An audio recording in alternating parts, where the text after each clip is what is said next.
యాదగిరిగుట్ట శ్రీ లక్ష్మీ నరసింహస్వామి దేవాలయం ఒకప్పుడు మన పూర్వీకులు కట్టించిన గుడుల గురించి మనం ఇప్పుడు పురాణాల్లో ఎలా అయితే చదువుకుంటున్నామో ఈ దేవాలయం గురించి కూడా మన భవిష్యత్తు తరాలు అంత గొప్పగా చెప్పుకుంటాయి. ఈ గుడిలోని అణువు అంత జాగ్రత్తగా అంత గొప్పగా కట్టారు. ఏకంగా ఒక పెద్ద కొండనే దేవాలయంగా మార్చేశారు. ఈ గుడిని 2016లో స్టార్ట్ చేసి దాదాపు 4000 మంది వర్కర్స్ రాత్రింపవల్లో కష్టపడి 2022 మార్చికైతే కంప్లీట్ చేశారు. 1000 సంవత్సరాలు చరిత్ర కలిగిన ఈ దేవాలయాన్ని తెలంగాణ మాజీ సీఎం కేసీఆర్ గారు 1800 కోట్లు పెట్టి ఈ దేవాలయాన్ని కట్టించారు. కేవలం 14.5 ఎకరాల్లో కట్టిన ఈ గుడిని చూడడానికి 2 కళ్ళు సరిపోవు. నా కళ్ళతో చూసిన ఈ అద్భుతాన్ని మీకు చూపించాలని ఈ వీడియో చేస్తున్నాను. వీడియో లాస్ట్ వరకు స్కిప్ చేయకుండా చూసి ఈ దేవాలయం గురించి మనం అందరం తెలుసుకుందాం.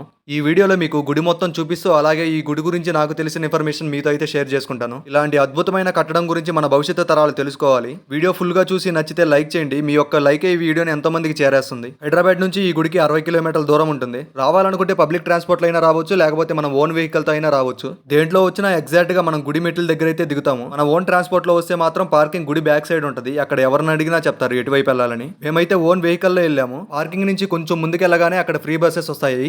అవి డైరెక్ట్ గా మన కొండపైకి అయితే తీసుకెళ్తాయి, ₹1 కూడా ఛార్జ్ చేయకుండా.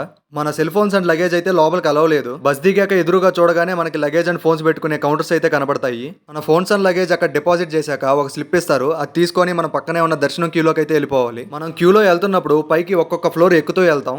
ఆ ఒక్కొక్క ఫ్లోర్ లో మనకి ఖాళీగా కనబడుతున్న క్యూస్ అయితే చూడొచ్చు. ప్రెసెంట్ మనల్ని అయితే ఆ ఫ్లోర్స్ అన్ని తెప్పించకుండా డైరెక్ట్ గా లాస్ట్ ఫ్లోర్ కి అయితే తీసుకెళ్తారు.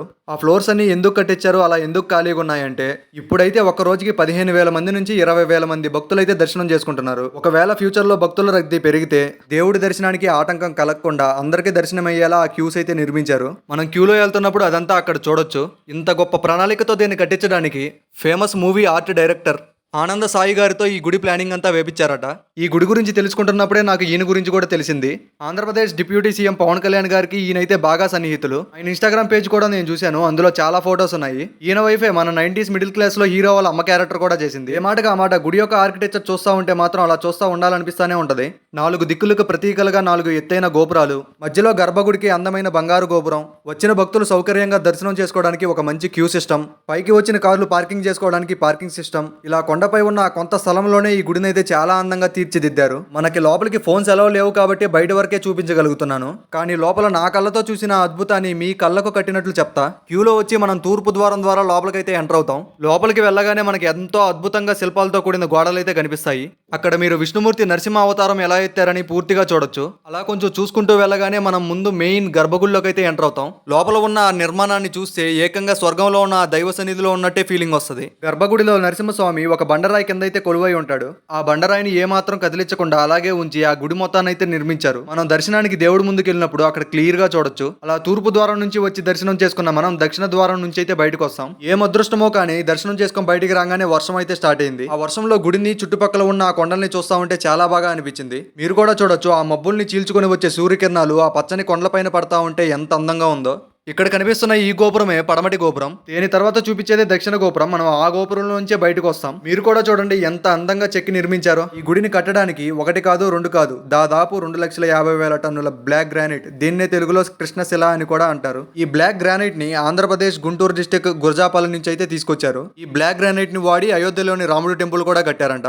ఒక గుడి గురించి భవిష్యత్తు తరాలు చూస్తూ చెప్పుకోవాలంటే ఆ గుడిని ఎంతో బలంగా పటిష్టంగా కట్టించాలి. అందుకే ఈ బ్లాక్ గ్రానైట్ ని వాడి పెద్ద పెద్ద గుడులన్నీ కట్టిస్తుంటారు. ఈ గ్రానైట్ లో సహజ గుణాలు కలిగిన లవణాలు పుష్కలంగా ఉంటాయి. అందుకే ఇది అంత బలంగా స్థిరంగా ఉంటుంది. ఇంత టెక్నాలజీ వసతులు పెట్టుకొని ఇప్పుడు ఇంత గొప్పగా నిర్మిస్తున్నామంటే ఒకప్పుడు ఏమీ లేని మన పూర్వీకులు ఒట్టి చేతులతో ఎన్నో పెద్ద పెద్ద గుడులు కట్టారు. ఇదే టెక్నాలజీ అప్పుడు ఉంటే ఇంకా అద్భుతాలు నిర్మించే వాళ్ళేమో.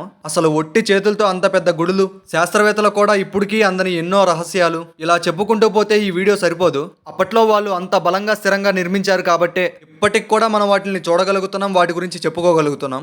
దాదాపు 1000 సంవత్సరాలు చరిత్ర కలిగిన యాదగిరిగుట్ట లక్ష్మీ నరసింహస్వామి దేవాలయం ఒక మంచి కార్యక్రమం చేపట్టి పూర్తి చేయడం వల్ల ఎంతో అందంగా రూపుదిద్దుకుంది. ఇలాంటి ఎన్నో ప్రాముఖ్యత చరిత్ర కలిగిన దేవాలయాలు మన భారతదేశంలో అణువున ఉన్నాయి. మన చరిత్రని మూలాల్ని ఎప్పుడూ కూడా మర్చిపోకూడదు. వాటిని ఎప్పటికప్పుడు గుర్తు చేసుకుంటూ ఉండాలి. అలా గుర్తు చేసుకుంటూ ఉండాలంటే ఇలాంటి అద్భుతాలు మన కళ్ళ ముందు కనిపిస్తూ ఉండాలి. నేనైతే ఈ గుడిని చూశాక మీతో షేర్ చేసుకోకుండా ఉండలేకపోయాను. మీ దగ్గర కూడా ఇలాంటి ప్రాచీనమైన గుడులుంటే ఆ గుడి గురించి అయితే తప్పకుండా కామెంట్ చేయండి. మళ్ళీ ఇలాంటి ఒక అద్భుతమైన వీడియోతో మీ ముందుకు వస్తాను. ఇలాంటి మరిన్ని వీడియోస్ కోసం మన ఛానల్ అయితే సబ్స్క్రైబ్ చేసుకోండి. వీడియో నచ్చితే లైక్ చేసి మీ ఫ్రెండ్స్ అండ్ ఫ్యామిలీ కూడా షేర్ చేయండి. అందరూ కూడా ఎంతో మంచి సంస్కృతి సంప్రదాయాలు కలిగిన మన చరిత్ర గురించి తెలుసుకోవాలన్నదే నా కోరిక. Thank you.